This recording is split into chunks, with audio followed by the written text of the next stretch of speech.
Do you know how to create a filter button in Excel automatically? Let's go! First of all, don't do it like in the old school. When you select the whole table, go to Home, Filter.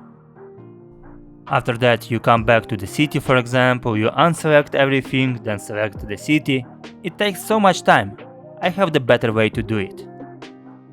In our case, just click on the cell of the table, go to Insert and create the table.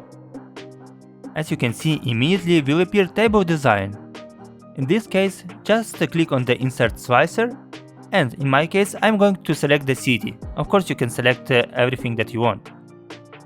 Let's see the result. Perfect, just in 1 second we got our slicer. Guys, help to grow this channel, put your like and subscribe.